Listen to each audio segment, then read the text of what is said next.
Nella NG officiel. Nella NG. Écoute, like et abonne-toi à Nella NG officiel sur YouTube. Nella NG officiel. Dans l'actualité musicale congolaise, art et divertissement, écoute la voix d'or. Nella NG te dit toutes les vérités. Eyebana nango ke mams aofingama mpona makambo ya mishuna na ye aofingama bien. Eyebanaki nango eza nango ya sika te, eza nango mpe ya okamwa te.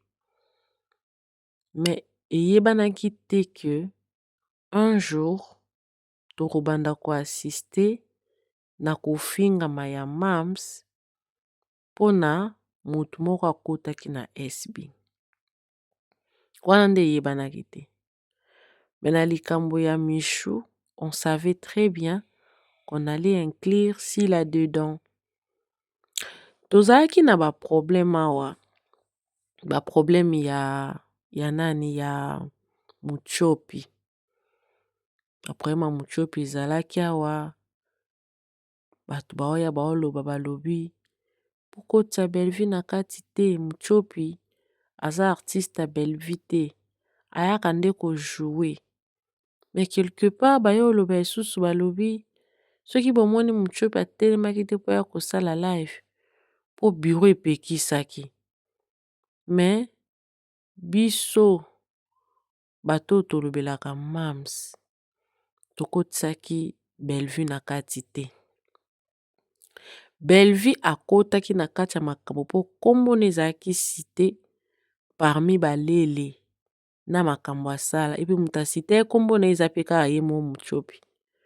Mais aucune part, aucune place bakotiaki Bellevue directement na makambo.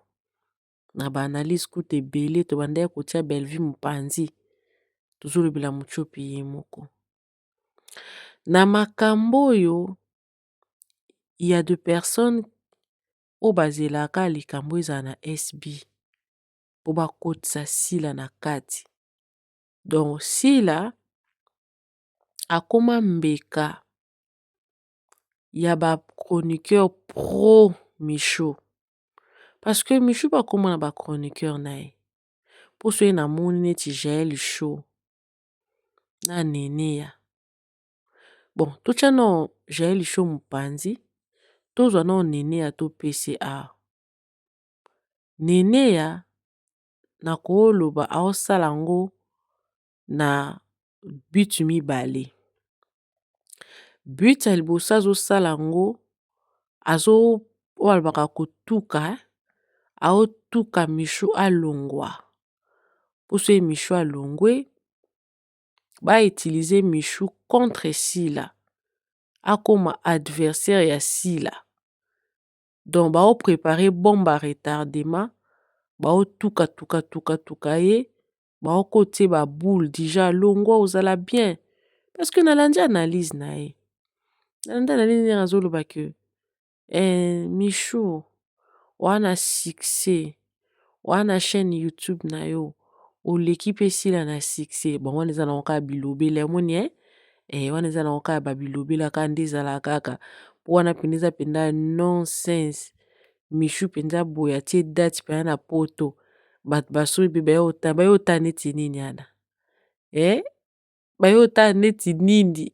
Bayota la Michou. Baolobele babi oza capable ya kosala pe loko na yo moko pe bato balanda. Moi 200 personnes oyo bazalaki na live wana Michou bazalaki oya na bango neti nga boye nayaki na nga te mpo naza fan ya Michou. Nayaki kaka mpona copier live wana poster na chaîne na nga.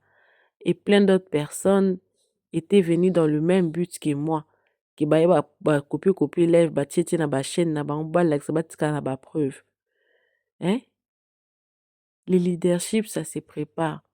Des années de carrière de Sila est incomparable ou sont incomparables. Des années d'acharnement. Ce n'est pas facile. Michou nenga aza wana aza fali. Aza fali ya SB. Bango nyonso baokende, baokundama. bango nyonso bakenda bakundama ye aza fali ya SB. Pourquoi ntango amonaki aza fali ye Michou toboyi te aza fali oke tondimi sikoyo pourquoi ntango alongwaki epai Di Nana amisalelaki eloko na ye moko te akendaki aluki Sila parceke ngai nalanda interview na ye nalanda interview ya Michou akenda koluka Sila ye moko dire ke envia SB parceke moto aza na baambition ya kosala eloko na ye moko ndenge alongwaki epai Di Nana alingi asala eloko na ye moko deja amilakisi bakapasite na ye. Alors na ndenge namonela Michou alingi azala ne kaka azala ne kaka ayebana azala kaka na amonana elle veut être dans le projecteur en fait. Alingi azala na baprojecteur na jouerai pas tel na baprojecteur ye moko aloba yango ti na ye théâtre naza deja na mutuka na nga nafutela ndaka $400. Donc pour elle était déjà suffisamment bien dans sa vie. Alors na monde ya théâtre et sa passion ce n'est pas pour l'argent. Alors que basila wana basali yango na de balie mbongo na théâtre soki bamama Olive bamoni bango na bathéâtre musala na bango nde epesi bango oyo baza lelo eza différent. Mutu oyo musala na ye epesi ye oyo aza lelo na mutu aada na bamakambo na ye deja ye koluka kaka ayebana aza nde moko te. Baza deux personnes différentes qui voient des choses vraiment différentes. Oyo ke difficulté soki eye na musala ngo bako manager yango ndenge moko te très différent. Parce que eza na moko musala nde elesi ye mais eza na mususu ye nde alesa musala. Alors que na logique musala nde efo elesa yo parce que yango nde olamukela chaque temps mutu ne travailla po nango. Alors soki ezalaki ke ye azalaki na besoin asala eloko na ye moko alingi utiliser cerveau na ye. Cerveau na ye pende utiliser tomona jeje alongwe epai Bela ake epai mutu mosusu te akende epai mutu mosusu jeje azalaki na cerveau na ye azalaki na cerveau na ye et puis na capacité na ye alobi ok nga na ocréer na nga système ya ba gag et bagag lelo ebimisa Jérémie Makasi. Et donc il faut avoir un cerveau qui réfléchit suffisamment pour être autonome. Quelqu'un qui ne sait pas gérer un tout petit groupe de personnes ne va pas gérer un gros groupe de personnes. Wana ezaleka mo baka ya exemple kaka na bande kokende ka pona pesa. Alors nene azotuka Michou aotalisa ye ba avantage. Alobi elo moko alobi Linda azalaki na talent. Azwi exemple ya mama sa. Abi ozoloba Linda ezali boye azalaki na talent. Yo reconnaître talent Linda lelo. Bon, na Linda na Michou. So na lebi na landa analyse ya nene ya tokenda ngo na sens wana. Soki eza na mutu oyo efalaki afungola nano eloko na ye moko. Pourquoi Linda afungolaki eloko ne moko te? Parce que selon ndenge nene alobi ndenge mama sa alobaki que Linda elle avait le talent. Ok. Siko na Linda na Michou nani falaki afungola eloko na ye moko en termes ba capacité intellectuelle. Eza Linda mais pourquoi Linda salaki yango te? Parce que ce n'est pas donné à tout le monde. Donc Michou omoni so ozolanda nene ya balingi na bango yo te. Yo olingi ba projecteur. Yo olingi ba mona yo mona no zala. Quand nene a dit que alesaki Sila afutaki bien na moko akendaki spectacle. Asalaka na compagnie wana. Bon, en fait, na tiena mwa pause wana muke. Na lingi na lamsa bino mo esprit na bino muke par rapport ya ndenga na kanisaki. Apparemment, nene aza na ba information vraiment ebele. Ebele makasi. En tout cas, elle est bien équipée. Elle est bien informée. Trop même bien informée. aza vraiment bien informé. Déjà Michou afutaki billet na ye moko, afutaki basale, babilamba na ye badora wana balataki, ye moto asombaki yango, afutaki hotel ye moko, makambo nyonso eza ye moko etu. Alors, mpona tozala na oka wana, parce que apparemment nene aza bien équipé, tozosola pembe. Soki Michou ye moko te, abetaki yango clairement, soit epai ya nani Jaël Chaud, soit epai ya ye moko nene ya. Nani obimisa information wana? Toke na ka ya soki, il y a un si dedans. Si. Donc, tozongi na kazo ya koloba que Michou, c'est Michou qui sort des informations, il y a SB Libanda. Alors, na ka wana, tozomona Jaël Chaud pour couvrir yango, aobimisa Naël. C'est-à-dire qu'il y a des personnes qui reçoivent des informations na kati ya ndaku, mais qui veulent les contourner contre d'autres personnes qui sont peut-être en colère, qui veulent na kanda wana baolinga bango pe bapesa baninga pe pasi. Mais une personne qui n'est pas en colère, qui est bien, mais qui veut se faire voir que moi, je suis déjà bien, même sans théâtre, même sans quoi. Naza nanga très très bien. Naza tana besoin de bambon na ba théâtre na te parce que j'ai déjà beaucoup d'argent. D'ailleurs, na futaki billet nanga moko. Mais si c'était le cas, ou comme c'était le cas, est-ce que Michou était la seule personne qui a payé son billet elle-même? Gabi a fait de même, Mimika Bongo a fait de même, et plusieurs autres personnes qui ont fait la même chose. Et pourquoi ya batouane et monanité? Ka ya Michou nde faut kotombola ngo. Ce qui est moka beta ki li solote. Parce que apparemment Mams a sombela ki mutu billet te.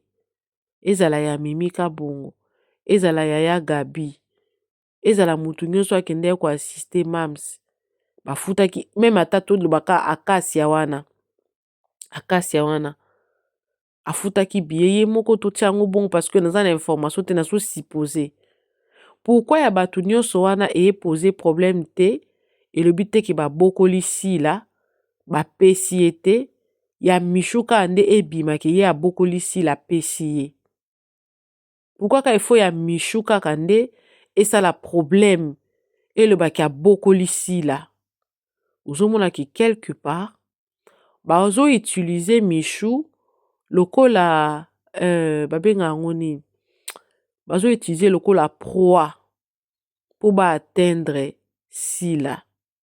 Alors Michou yo ndimi na openza na comportement na légèreté na yo ozala proie pona batu ba ateniaka nyonso si la. Tu étais le proie avec Naomi. Tu deviens le proie avec Naël. Tu deviens un point d'achoppement. Maintenant, on commence à réunir le puzzle. On se pose des questions.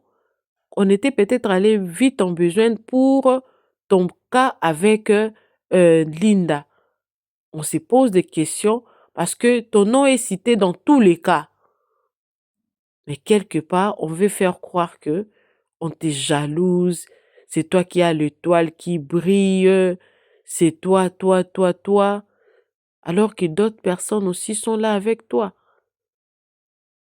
Tu as besoin de paraître. Toi, ton souci, c'est de paraître. Souci à Michou, eza à apparaître, à monana, à zana lumière. Et à mon avis, pas dit dans la lumière ezate. Et pas na yemoko Michou. A na lumière te sans que vous allez pas si là. Bon, tout qui est on peut non na tembango kaka, hein? Michou ango. Aleki Mimika Bongo na jouer. Aleki ba artiste nyonso. O ba longwa quelque part na ko jouer. Ameka no ko sala no ya. Oyebi Michou asali chaîne na bénédiction asile. Michou tanga sali chaîne na ye. abenga ba Abakuke. Ba Abakuke mam sandimi apesi nga autorisation nasala chaîne na nga ba Abakuke bosabone. Soki lelo bato batalaka Michou na chaîne na ye batalaka Michou mpona mams parce que mams alakisaki bato ke ce sont mes anges adorés bana na nga ndenge bolingi nga boyamba bango mpe. Epuis mams na monoko na ye ata mokolo moko te alobela bana wana mabe. Mabe ezalaka nango. Mams a mokolo ti. Ce n'est pas une petite fille. S'il aza mokolo, hein. Mama esposa bana ye te. Biso ya libanda tozomona. Peut-être ye pa azomona na ye. Tala, Linda longwa ye moko. Muta longola Linda za te. Mams alongola Linda te. Mams alongola Linda te. Ce sont les mêmes attitudes. Oh, mams aza nango ti lelo. Mams a changera te. Mams a changera attitude na ye te. Atika alors changer attitude nete par rapport à qui que ce soit. Hein? Bine bolanda Linda te. Tangu alongwaki SB, tangu ba bengi ye, batuni ye, eloko nini o penza, esalaki ke yo, olongwa SB, Linda n'avait pas de réponse à donner. Demer insista pour que Linda alobelo moko mabe na kombo mams. Elle n'avait rien à dire. Parce que mams n'avait rien dit. Parce que mams était silencieuse. À un moment donné, yenda ebaki na décision à mams sita milongweli. Et la même chose avec Gatsby. Gatsby également n'avait rien à dire à propos des mams. Personnellement. Gatsby n'avait rien à dire à propos des mams personnellement. Pourquoi Zane Neloko Olobate? Pour mams saloba qui est l'autre côté. Mams Saloba est l'autre côté. Alors, Mams n'a pas changé. Elle n'a pas changé ses habitudes. Je ne pense pas qu'elle changera ses habitudes parce que Michou, non. Elle ne va pas changer ses habitudes. Naoki place moro nene à lobby. Azaki na casting te. Babenge mbangu. Aya kosa la vidéo wana. Vous pensez vraiment que Mams oza na casting te? Abengo kaka bwe oya. A créé le kaka po yo zanan parce que Mams nenga zawana elle ne décide pas toute seule. Azana ba Vincent, azana ba Yann, ana équipe ne mobimba. Et ils vont changer leur casting qui était déjà prévu à la veille ya likambo et kanaki ba créer le place pour ba bengo pour ba couvrir netinine. Vous pensez que Mams azo banga réputation? Mais s'il faut réputation à Mams penza abanda ko bangelango. Alingaka ya mukolo pasteur de la foi benga bongba yo sa la réconciliation na Bellevue, hein? Elle allait venir. Alingaka ya parce que elle allait se dire qu'est-ce que les gens vont dire sur moi? Qu'est-ce que les gens vont penser sur moi? Batbo kansanini, pasteur de la foi bengi biso, Toya to bong sanga na yete, mais même c'était catégorique parce que elle a pensé en elle, elle a pensé à sa santé mentale, elle a pensé à sa vie, elle a pensé à son futur, elle a pensé au danger qui était là boy par rapport à makambo ya bi vérité na yemoko. Et vous pensez que vous êtes très intelligente plus que Mams o bo kanti lo kwa ke bo pour bo fandara bo faire na ba panel, bo sala ba analyse nde boleki sila na mayele. Boleki sila na mayele te. Silaza, non seulement mayele, mais Silaza très sage.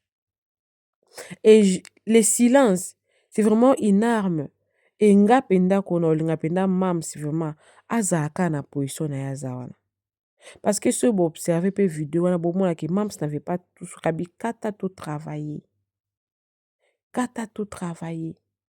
Ce qui Michou se retrouva qui na vidéo wana, c'est qu'elle a casting.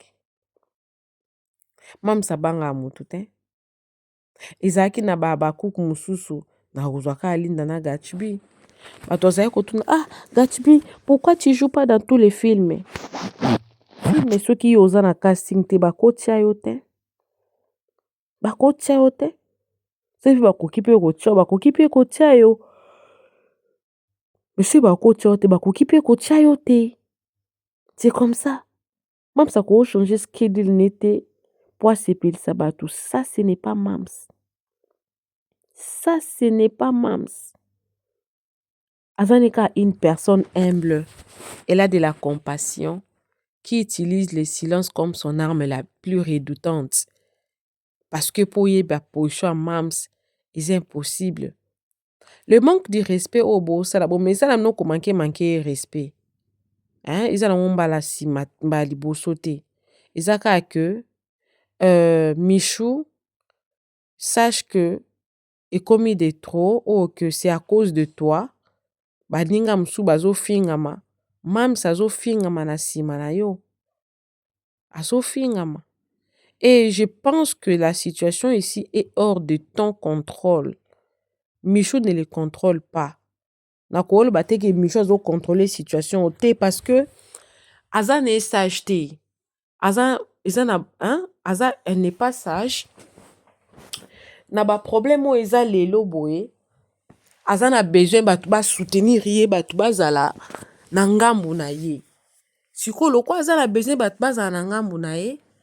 Ye mutu ne Jaël Chaud. Hein?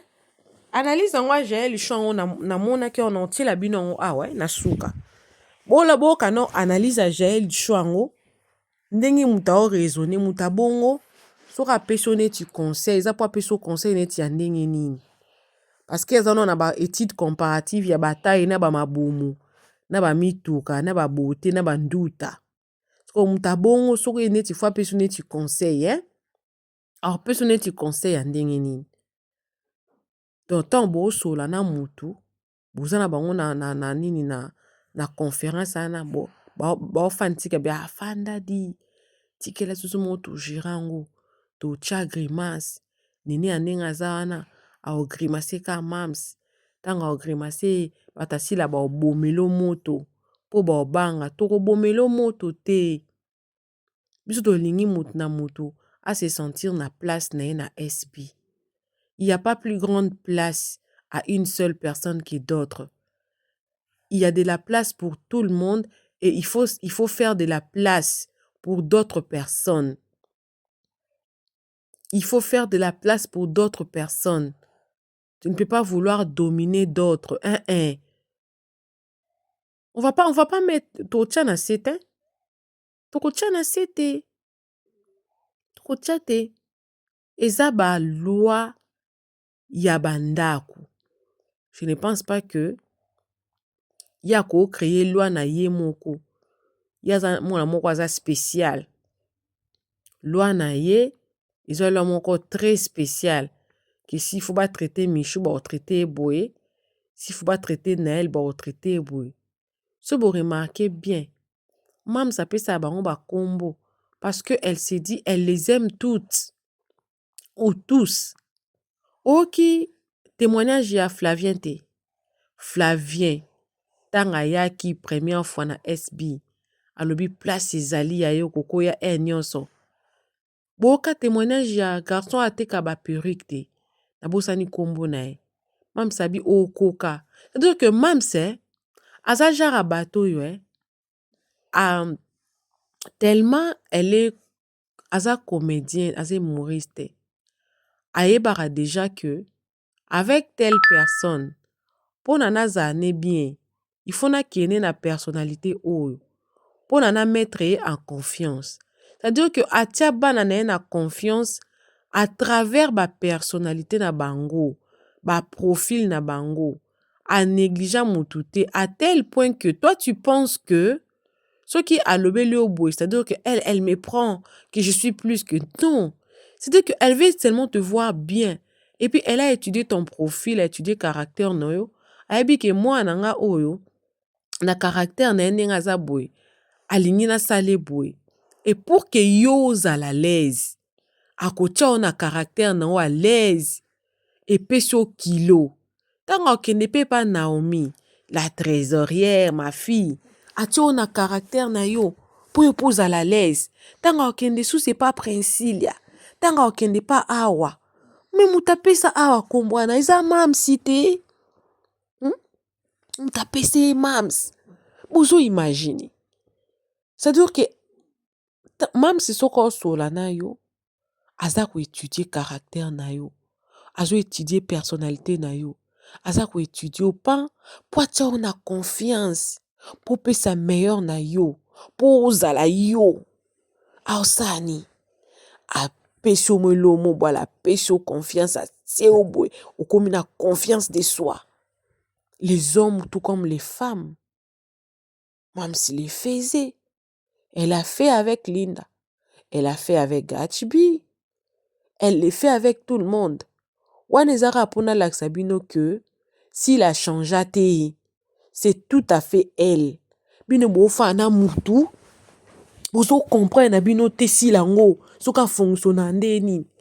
S'il fonctionne avec le système de tu es avec moi, il faut mona kenga alingi o makasi.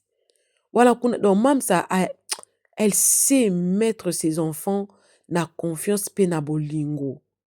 Et muto aza na malinité kati na ye. Et puis, oza maline, oza sage te, o comprendre non te ke. Eza système ou même ça sala pour que bana na ye nyonso ba se sentir aimé, valorisé, privilégié. Ozomona, wana na comprendre eza système à mams. Avec des personnes comme des Michou, et ça le quoi kaka ngande na likolo, mais non. Yango bomoni peut-être mams, aza né sans froid, aza kimia, mais mams ne peut pas changer toute une série, tout un film et tout un casting pour plaire à Michou. Never. Never. Soko lobi bongo, wapi Karine Muntu. Parce que Karine Muntu, elle fit bras droit, hein. Lelo assis la main. Assis la main. Silence, hein. Wapi papa nani oyo Joshua. Silence, hein. Silence. Bienvenue ye wana zongi, hein. Ye moko bienvenue à zongi. La nature ne vous enseigne-t-elle pas? La nature ne vous enseigne-t-elle pas? Eyebanaki nango ki sila ofingama. Et puis moko sila ayebi na ye ki awa na Michou yebo ngai bakofinga nga kaka. Et puis moi-même je me dis mam sikutu nandimi te ke kutu ayebi alanda ata ba makambo eleka na lisusu na kombo na alanda nango te ayebi nango te. Moi-même je me pose des questions soki ayebi yango. Et puis je me pose des questions soki ayebi ampleur déjà ya makambo yango ndenge ekomeli. Naomi ngwana nga mona fandeka naomi tuna ka ba question mam sa makambo de ekomi boye. Est-ce que mam sa ayebi yango? Ngamo naomi tuna nga ka ba question. Peut-être bako beteli lisolo. Mais est-ce que ayebi yango? Moi ba question ka bo. Mais koyeba que kofingama ezeloko mo boye. C'est fait avec un très mauvais cœur, avec l'intention de détruire, avec l'intention de faire du mal. Et nous, comme on parle pas parce qu'on n'aime pas Michou, on l'aime. Mais ce qu'on veut, c'est qu'il y ait égalité. De même, hein, Naël, toi, on est en train d'étudier d'abord ton caractère. Hein? On étudie d'abord ton caractère. Et là, c'est ça la Michou, bon, parce qu'elle a des antécédents.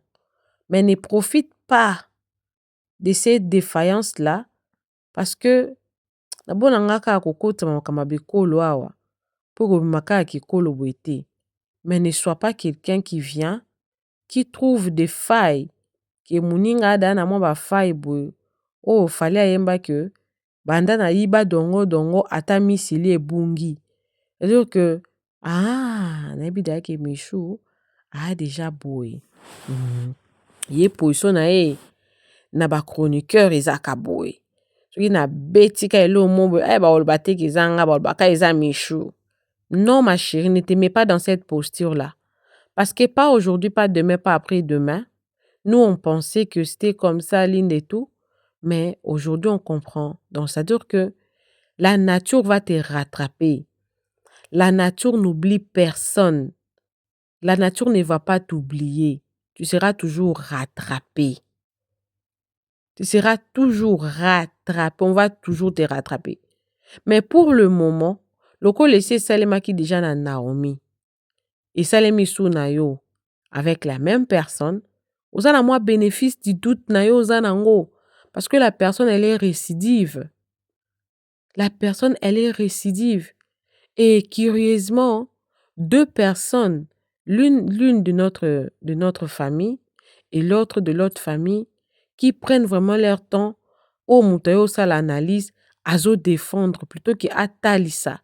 Non seulement qu'on défendre, mais azo moutayo qu'on défendre Michou pour à exposer Naël, abimsa Naël à lobila, Naël à salaboué. Alors que les deux enfants, ce sont les enfants d'une même famille. Ngata na lobi awa na lobi na pesi na lobeli pe Naël. Parce que elle aussi, elle est un cas maintenant. Là, on doit ouvrir nos yeux sur elle aussi. Parce que déjà, Naomi n'a pas changé. Hein. Elle est restée elle. Hein. Dernièrement, il y avait des problèmes. Maintenant, maman Liziba, on a senti sa maturité. Elle est restée elle. Peu importe. C'est comme ça qu'avec le temps, caractère à bateau. C'est comme ça. Quand on est makambo ezokuta na mwa obstacle ma makambo ezoya nde bonde toyeba ba caractère à bateau. Non, le problème c'est que Awa joue très bien Princile, elle joue très bien. Pourquoi makam na bango et puis ça ba problème té. Alors que le problème tourne autour il y a moi loko mo ya muke. Zana mutu mo akomelenga lobi mama Nela. Bato basala ki live ba fan na Michou. O basalaki live balobelaki kaka Naël yemo te balobelaki pe grâce fita bafingaki pe moi 2-3 personnes mususu na bosani bakombo bafinga pe bango ozomona c'est-à-dire que ce n'était pas seulement Naël. Et pour ceux-là qui disent que Naël abandaya kobwakela Michou ba jeton TikTok ezali réseaux sociaux mo bo esalemi oyo biso bato na lobango na sens wana bato oyo bazosalela yango basaleli yango na mwa système moko boye ezalaka na mwa basi ya poto kutu balataka bakaleso etoboka balata bakaleso etoboka bakipa bakaleso ya mibali te mibali balata bakaleso ezika na se baoseki kekekeke mutu mosusu boye a insinué moni akanisi o ndenge alobi boye alobi ka ndenge Karine ndenge alobaki mobali na tika mwa ngenza na kale so sika bwakeli ka ye omoni sont les gens qui insinuent parce que c'est quelque chose qui est fait sur les réseaux sociaux. Comment vous savez qu'à bwakeli telle personne c'est que na ba pensée na bino tellement que vous aimez bien mettre les gens dans la rivalité. Vous créez rivalité mon imaginaire. Vous créez rivalité moko imaginaire et puis vous pesi ango vie. Omoni vous pesi ango vie et vie après avoir kozwa vie et comme kozwa ampleur et comme kozwa ampleur ale comme pe boti loko a moi conflit ba fani ba ye ba pelisi moto lokola Michou paza na mutu azanga sagesse ale pas apesi batu bendis na réseaux sociaux. Mais lo mona kosenga na koloba ke Michou ufaye na mams na ebite coefficient intellectuel neza ndenge nini. Mais papa na biso za koloba soko ke esika eke oyebi bato wana penza te eloko basala kezali ko observer. Observer penza bien. Namoni mutu azo comprendre mams makasi eza Naomi. Elle comprend mams. Na ba ajustement na ye, na ba silence. Et puis elle est là, elle sent que Naomi azalaka soki moi ba jour wana makambe komo bumami na kombo na ye. Asalaka toujours message moko. Pas un message avec un parti pris. Pas un message pour stimuler des gens à soupçonner. un message de soutien, de réconfort, de paix. Ya mama na ye. Amipesaka beaucoup plus na mama na ye. Hein? Elle se focalise na mama na ye. Apesi message moko bien. Omonaki eloko wana. Ezwa nango ampleur te. Ebomami nango calmement. Alors, Michou, moi sagesse, hein? Moi sagesse, aussi moi sagesse.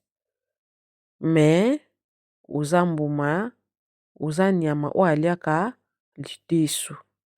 Parce que ça ne peut pas faire 3 personnes justement pour toi. Ça ne peut pas. Ça ne peut pas. Je ne sais même pas la fois passée, moutaki koboaka ba jeton na TikTok ba pesaka 5 jours, je ne sais même pas si c'était qui, c'était pour qui. Mais il faut vraiment se mettre en question, hein, se poser des questions et si possible prendre un peu de recul parce que tu savais très bien que si la lingaka finga makaka opesi bato mosusu arme bafinga mams et des personnes là oyo bazofinga mams baofinga mams na kombo na yo, ce qui me fait le plus mal. Baofinga mams pour entre parenthèses ba défendre yo parce que toi tu es inopprimé. Baofinga mams bazofinga pour na yo. Qu'est-ce que toi tu as fait? Puisque yo mutopelisaki moto wana. Ce qui se passe dans notre maison ne concerne que moi. Quand on a mon message à Naël, Naël a fandi kimia. Calme. Moya calme penza. Ce qui me chose à victime, c'est qu'on a un manque à sagesse. Manque à sagesse ko luka ke mbala moko likambo wana et si la mbala moko. Il y a certaines choses qui ne finissent pas le même jour, qui finissent avec le temps. Ils ont compris si là avec le temps. Likambo komi boye, il faut laisser le temps au temps pour la nini pour likambo wana et si là. Mais toi apparemment, tu voulais que likambo wana éclore. Nzoka eza na moment nango non te o likambo wana il faut ekangama. Alipelisi su moto. Po moment nango nanu ekomaki te oke eloko wana efalaki ekangama. Moment nango ekomaki nango te. Yo nde mutu osali ke oleli moto wana ekangama. Moto epeli su makasi. Epeli. Voilà. Namoni que na lobby vraiment parce que j'avais besoin de parler un peu. Je me suis dit, mais cette dame, waouh. Comment est-ce que bato baomona te la sagesse que si la a? Bato baza prêt. Ya ofinga e. Ya ofinga e. Naza nanga a te po na pesa chroniqueur moko oazo défendre ye Michou na pesa conseil. Je ne suis pas là pour ça. Mais ce que je peux faire, je peux m'adresser à la personne elle-même. Tu savais très bien qu'en faisant ça, ce serait Mams qui sera la target. Tout le belao n'endenga bien. Tout le belao n'endenga bien. Au fur et à mesure, comme bonezo kende, pense à toi. Pense à toi, ma chérie. Pense à ton futur. Pense à ta vie. Pense à ce qui va venir demain. Pense à toi. La beauté est vaine. Sandra Lina bazaka basi kitoko, Sandra Lina. Otali mwa sokumisi nzambe. Mais lelo boto wana bazaka nango eza lisusu te. Pona sitelo ka moko wana. Kaka moko. Mibale te, misatu te. Batu bakosa yo te. Moni Mams. Batu bayaka ko défendre ye. Parce que afandaka kimia. Mabe développaki le kaka. Mais avec le temps, bato obela banda kofuta. bango moko mutu te bango moko babimaka balobi ke abanda kofuta biso. Lelo soki oza nsima ya bato wana oyo baofandelaka nkombo ya mams, lelo ebaluki baloba lobi kuna bakoya koloba ke apesaka biso 500 apesaka biso 200 baobomba te, bakobomba te. Monde ya réseaux sociaux eza très compliqué. Et puis na vie kolingaka tozalaka na raison. À un moment donné na vie faut kondima po perdre nango pe ekufe nango te ya nango grave te. Ah bon ekomi natika ngo eleka nango ka bongo. Lelo après plusieurs années on commence à dire que peut-être soki tolandelaka bien Linda elle avait raison. Elle s'était tue. Elle s'était vraiment tue. Elle s'était tue et le temps est notre meilleur allié. Ça l'a justifié et ça t'a exposé. Alors si tu es derrière moi, bambongo kofuta boye ma chérie, bato ya réseaux sociaux bazala ba couteau à double tranchant. Lelo te lobi te lobokuna te baotangaka kombo na oki toliaka 200. Mona pe mutu alobi maseki na ye. Parce que mutu wana nene ya wana lelo azol prétendre ko défendre yo. À un moment donné a défendaka pasteur Mike Kalambai. Asalaka pasteur Mike Kalambai ba chantage. Abimisaka ya exposaka ye. Ye lelo azofingaka héritier. Soki musicien lokola héritier Watanabe nene ya bangi ete. Abanga yo. À un moment donné nene ya finga Fali. Aloba penda mabe Fali.